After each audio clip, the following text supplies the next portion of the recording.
What's up, guys? I'm Nobody Special, and I am here in Denver with the Economic Ninja, and today we're going to talk to you about CBDCs, the four-letter word.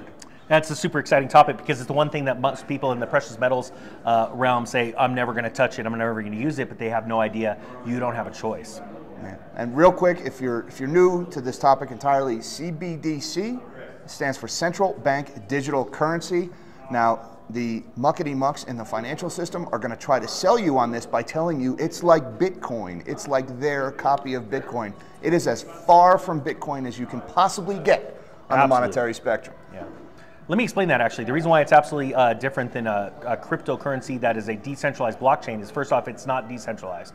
It is run and the servers are maintained by a centralized authority first. Second thing, the code is written in a way that it can expand the digital currency supply and it can contract it. And not only that, what's really scary about it is it can actually contract on a personal level as well, a wallet level, let's say. Yeah, it literally gives the government the ability to reach into your wallet specifically, right? Not you, American citizen, you, John Q, specifically, and take a specific amount of money from you or give it to you specifically. Yeah. One way this is through something called micro tax transactions. Every time you buy something, it would withdraw a certain type of tax fee, something like a fine, something like that. And you know, we've seen a lot of talk. I did a video not too long ago about Saleh Amarova, who was President Biden's nominee for the office of the Controller of the Currency.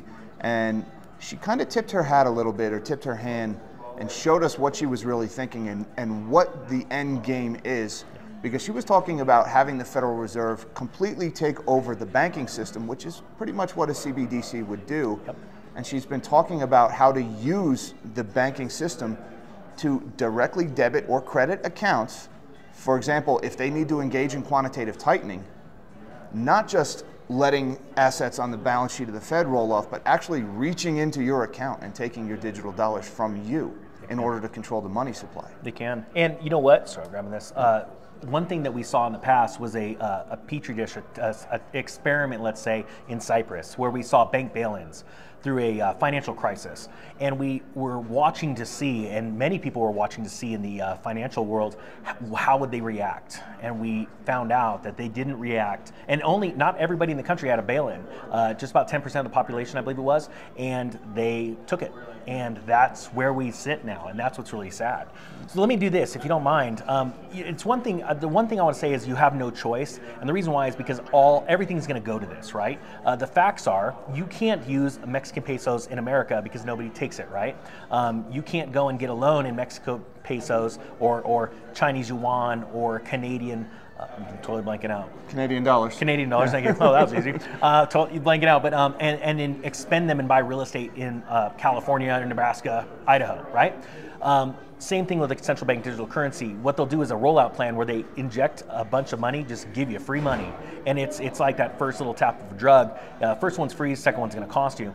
And they're gonna do these tests, and just so you know, it's already been written, it's already been tested, it's good to go, it's ready to rock and roll. They just need to wait for the perfect time, a primer, let's say, a time where you will be begging for it. And so that's the rollout, right? Now the other part, and this is the hope message, the prosperity message, what should we do right now? Right now there's cash. Cash is king. There's no taxation on if you buy something at a garage sale and you sell it at your garage sale, as of right now. My thing is do as much as you can, get a side hustle going, be a producer, right? Especially because our country needs producers right now. We need to bring back industry into this country. How do we do it? We start small businesses. Why? Because small businesses grow. They're easiest to start and they start to bloom. You know, Tony Roma's restaurant was started with one restaurant and it wasn't very big. So that's my point. Start to produce and then take the profits right now, start to pay down debt and buy real assets. So that when this happens, you are less likely to be begging for it and needing it, and you'll have more financial freedom than you ever have.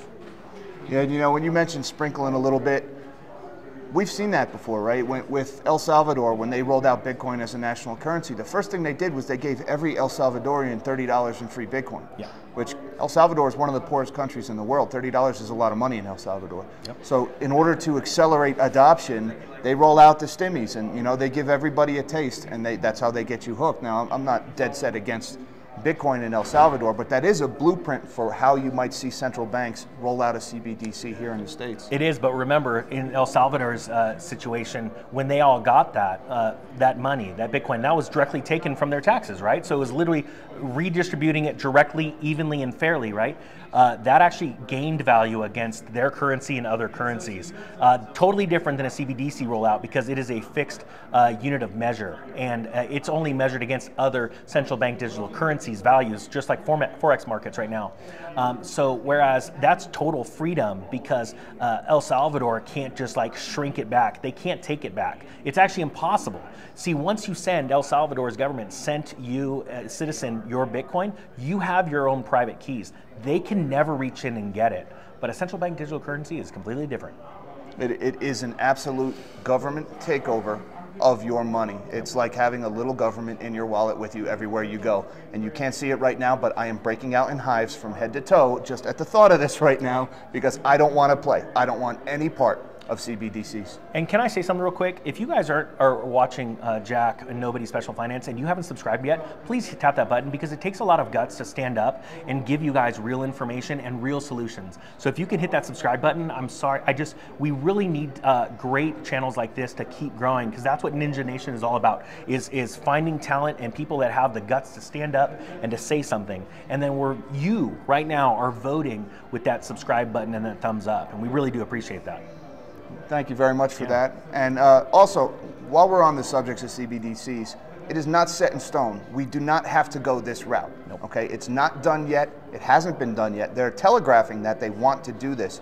They're going to wait until you're vulnerable, until you're begging for help, until you're begging for someone to do something to stop the economic mayhem that I think is on the horizon. That's when they're going to come in, and that's when they're going to try to do it. That's right. And so what we do is if we do not take on new debt right now, we pay off the debt we have. And I get it, mortgages aside, that's a whole totally different thing. But we're talking about vehicle debt, credit card debt, student debt. We get out of that stuff. We don't take new stuff on, and then we build wealth with real assets. We own Bitcoin, Litecoin, good digital currencies. Now, this isn't financial advice because that stuff goes up and down all the time. More than likely, people buy it at the top because it's an emotional thing. Gold and silver, things that over time, when inflation gets really, really bad, people dive into and the prices excel. That's not happened just yet. It's going up, but very slowly. But my point being is now you are not a slave because you do not have the debt. All right. Well, guys, I want to thank you for watching this video. Don't forget, help us get the word out about this. Warn people about CBDCs. We don't have to go down this route. It hasn't happened yet. Tell your congressman, tell your senator, you don't want any part in this scheme. And don't forget, send this video out and don't forget to include the hashtag Ninja Nation. That's right. Thanks, all right, guys. Until next time, live small and dream big.